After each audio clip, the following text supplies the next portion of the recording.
پارہ نمبر 30 سورۃ النازعات آیت نمبر 20۔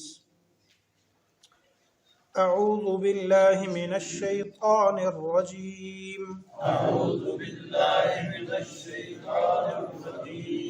بسم اللہ الرحمن الرحیم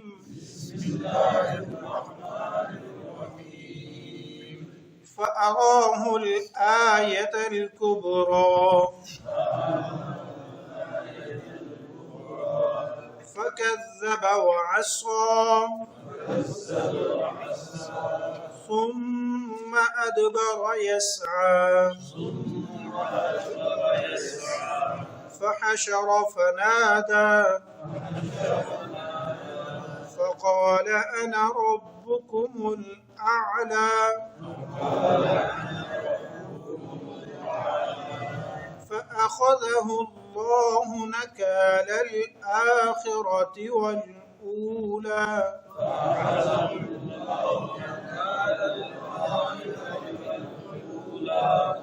إن في ذلك لعبرة لمن يخشى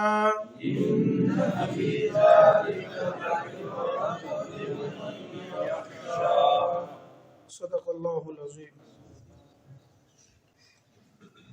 حصہ تجوید۔ کل کے سبق میں عرض کیا تھا کہ نچلا ہونٹ اور اوپر والے دونوں دانت، ثنایا علیہ کا کنارہ اور نچلے ہونٹ کا اندرونی حصہ، اس سے کون سا حرف پڑھا جاتا ہے؟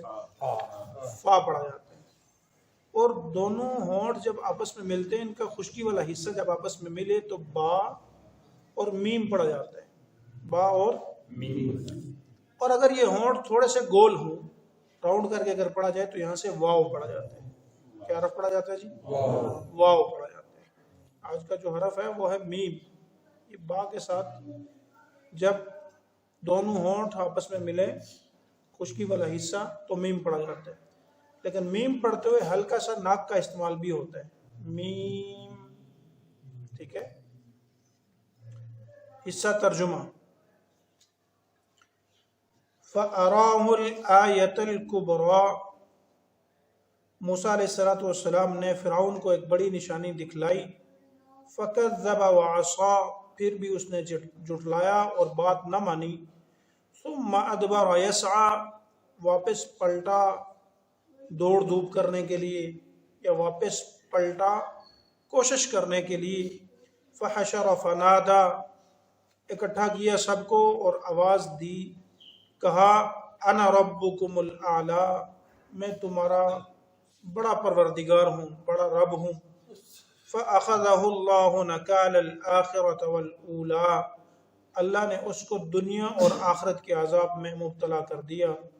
ان فی ذلک لعبرۃ لمن یخشی، یقیناً اس واقعے میں بڑی عبرت ہے اس شخص کے لیے جو خوف رکھتا ہو، جو اللہ سے ڈرتا ہو۔ لفظی ترجمہ۔ فَأَرَاهُ الْآيَةَ الْكُبْرَى، فَأَرَاهُ، فا بمعنی پس، اراہ، ارا الگ ہے اور ہو ضمیر الگ ہے۔ ارا کا مطلب ہوتا ہے دیکھنا۔ علم ترا، کیا آپ نے دیکھا نہیں؟ وہ بھی ترا را رؤیت سے ہے نا، اصل لفظ ہے رؤیت، مطلب ہوتا ہے دیکھنا۔ لیکن اس کا یہ معنی نہیں ہوتا کہ لفظی معنی ہی مراد ہے۔ فَأَرَاهُ الْآيَةَ الْكُبْرَى، اس کا یہ معنی نہیں ہے کہ نبی صلی اللہ علیہ وسلم موسیٰ علیہ السلام کے زمانے میں موجود بیٹھے ہوئے دیکھ رہے تھے کہ کیا ہو رہا ہے۔ یہ بات ہرگز مراد نہیں ہے۔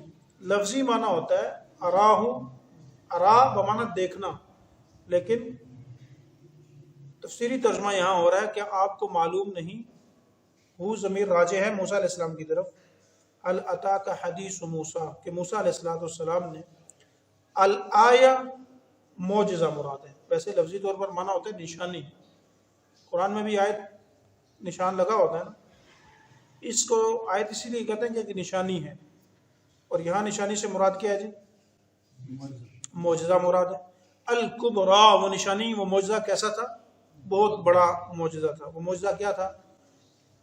عصائے موسوی، موسیٰ علیہ السلام عصا پھینکتے تھے تو اللہ رب العالمین اس عصا کو یوں ظاہر فرماتے تھے جیسے کہ سانپ ہو، بڑا اژدہا ہو، اور دوسرا موسیٰ علیہ السلام اپنی بغل میں ہاتھ دے کے باہر نکالتے تو اللہ رب العالمین اس کو روشن فرما دیا کرتے تھے۔ فَأَرَاهُ الْآيَةَ الْكُبْرَىٰ، موسیٰ علیہ السلام نے اس کو ایک بڑی نشانی دکھلائی۔ معذرت کے ساتھ یہ ضمیر راجع ہے فرعون کی طرف، ارا کے اندر جو ضمیر ہے وہ راجع ہے موسیٰ علیہ السلام کی طرف۔ دکھلائی موسیٰ علیہ السلام نے اس کو، یہ میں نے پہلے ترجمے میں کہا نا کہ ہو ضمیر راجع ہے موسیٰ علیہ السلام کی طرف، یہ بات غلط ہے۔ ہو ضمیر مرجع اس کا فرعون کو دکھلائی موسیٰ علیہ السلام نے ایک بڑی نشانی۔ فَكَذَّبَ وَعَصَىٰ، کذب یکذب تکذیبا بمانا جھٹلا دینا، انکار کر دینا۔ فَكَذَّبَ پھر بھی جھٹلایا، وَعَصَىٰ لفظی معنی ہوتا ہے نافرمانی کرنا، اور موسیٰ علیہ السلام کی نافرمانی کیا تھی؟ ان کی بات نہیں مانی اس نے۔ ثم ادبر، ثم بمانا کیا ترجمہ ہے جی؟ پھر، ادبر واپس پلٹ جانا، الٹے پاؤں چل پڑنا، پیٹھ دکھلانا، کمر کو بھی دبر کہا جاتا ہے عربی کے اندر۔ ثم ادبر یسعی، یسعی سعی کرنا، مروہ صفا اور مروہ کے درمیان سعی کرنا استعمال کرتے ہیں لفظ ہم، اس کے لیے لفظ معنی ہوتا ہے کوشش کرنا۔ ثم ادبر یسعی، واپس پلٹا فرعون اس کے لیے کہ میں کچھ مزید دوڑ دھوپ کر لوں، مزید کوشش کر لوں۔ کیا کیا اس نے؟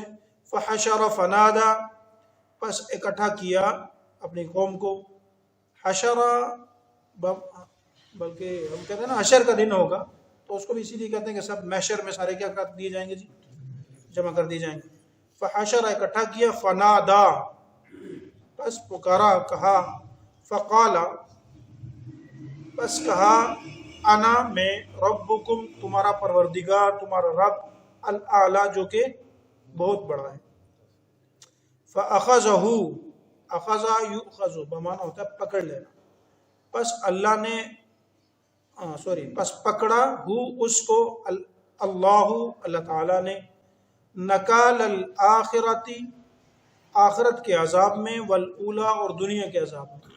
نکال اس عذاب کو کہتے ہیں جو دوسروں کے لیے عبرت بن جائے، باعث عبرت ہو، اس عذاب کو نکال کہتے ہیں۔ اچھا الآخرہ تو سمجھ آ رہا ہے نا کہ آخرت کا عذاب، دنیا کا عذاب کیا تھا؟ وہ جو اللہ رب العالمین نے ان کو یہ سورۃ طٰہٰ کے اندر، اور فَكَذَّبَ وَعَصَىٰ فَأَرَاهُ الْآيَةَ الْكُبْرىٰ، یہ تفصیل سے آئے گا سورۃ طٰہٰ کے اندر۔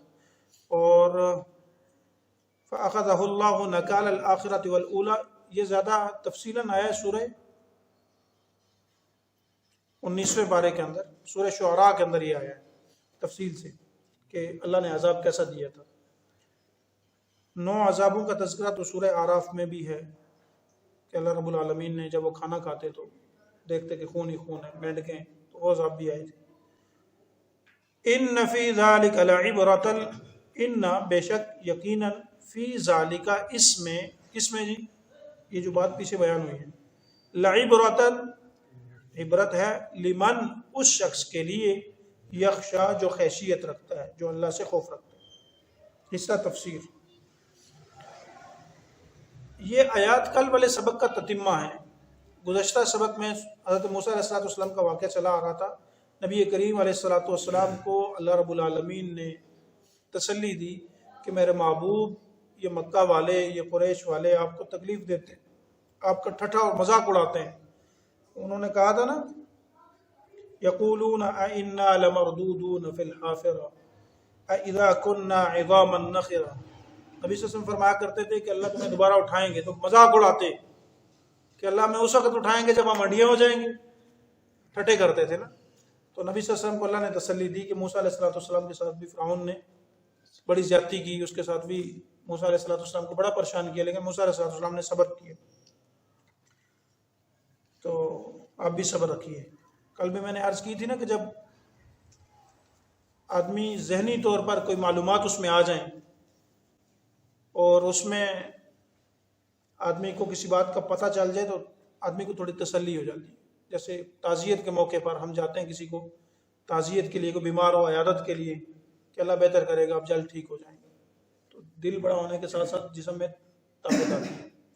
تو ایسے ہی اللہ رب العالمین نے نبی صلی اللہ علیہ وسلم کو تسلی دی کہ محبوب موسیٰ علیہ السلام کے ساتھ بھی یہ ہوا تھا. پھر گزشتہ کل کے سبق میں ہم نے پڑھ لیا کہ موسیٰ علیہ السلام کو اللہ رب العالمین نے وادی سینا میں بلایا، پکارا اور پکار کر کہا کہ اذهب الى فرعون انه طغى، کہ آپ فرعون کی طرف جائیے اور اس کو سرکشی سے روکیے، وہ بڑا سرکشی کرنے والا ہے.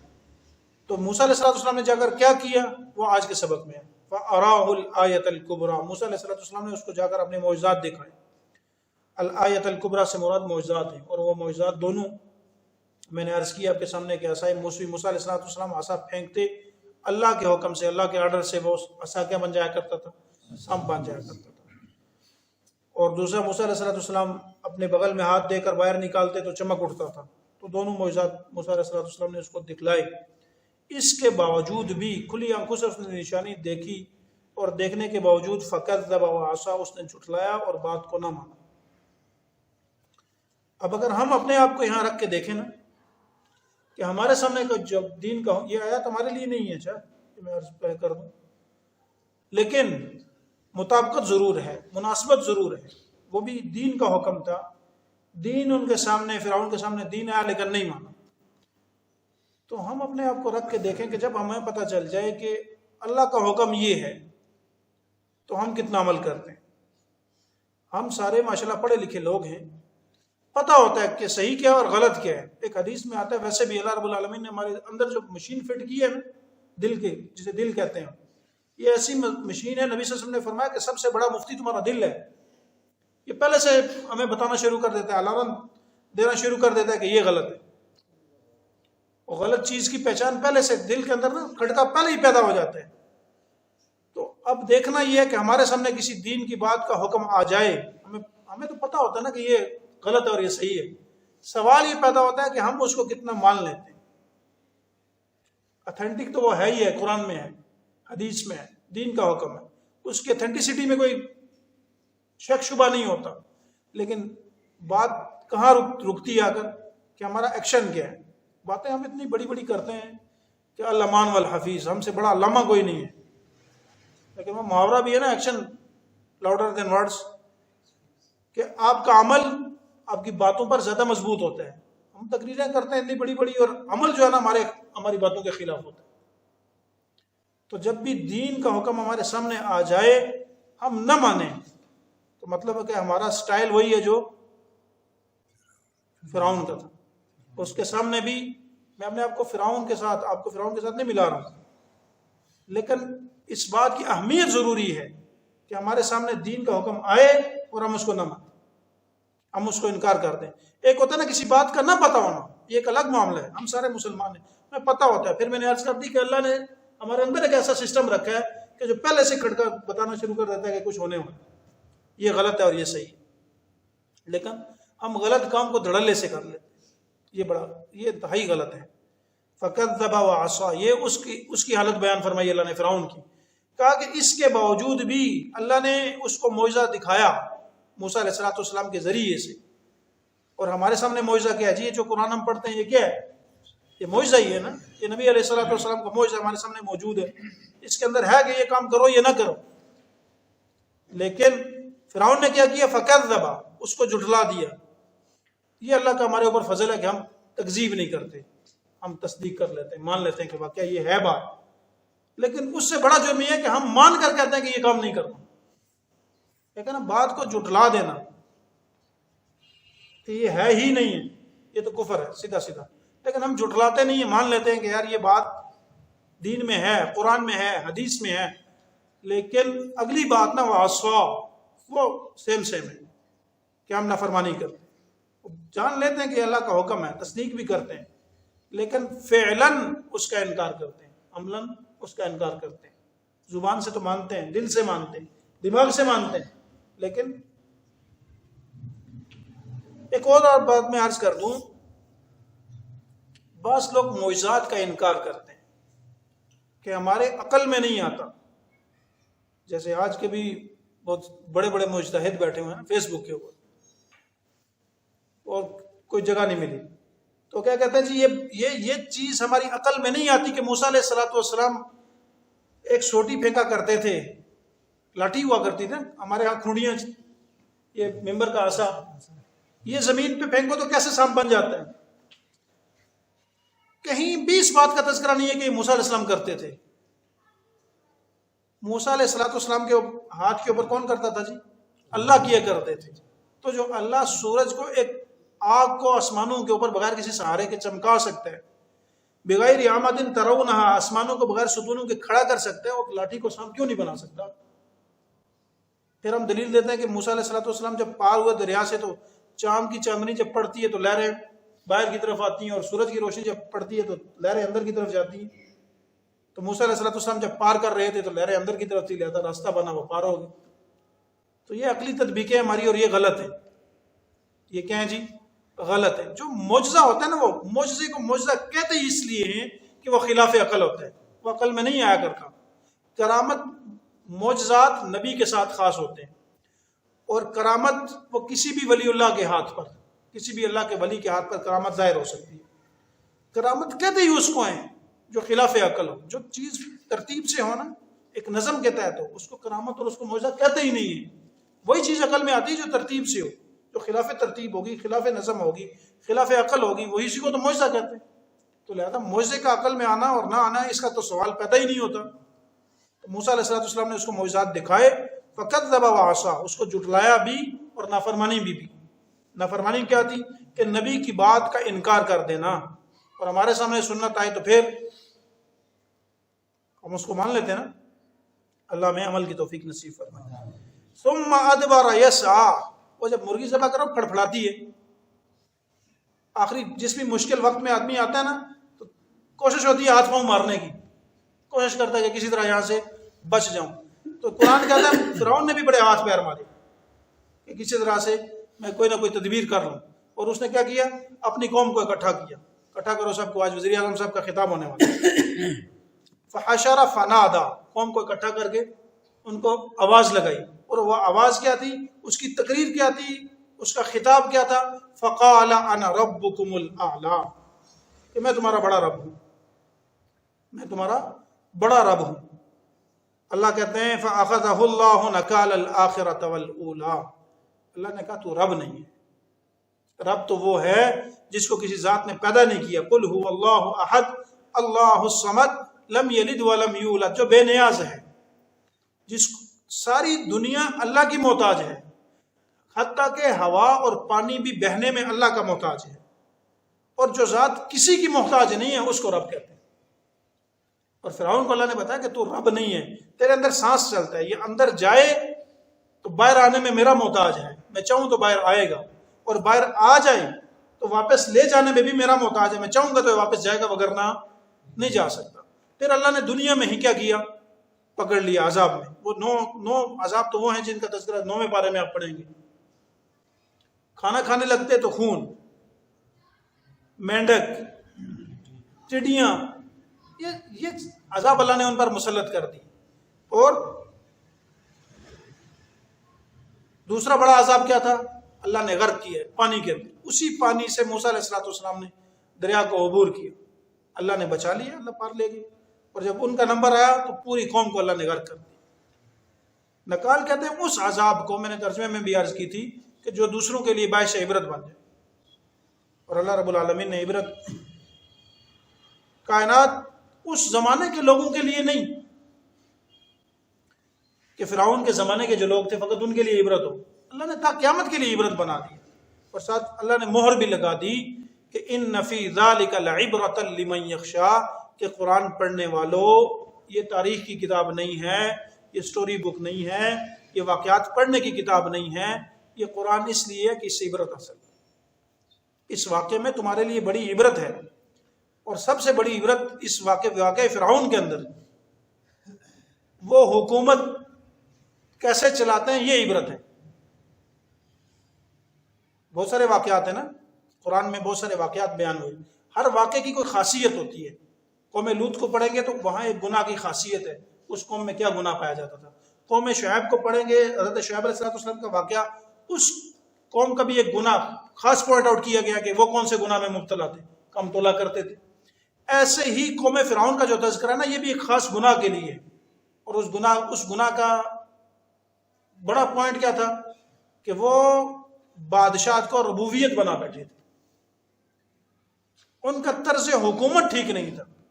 اور آج ہم دیکھیں ہم کہاں جا رہے ہیں۔ اگر جمہوریت کو اور فرعونیت کو ملا کر پڑھا جائے نا تو 99% مناسبت ہے دونوں۔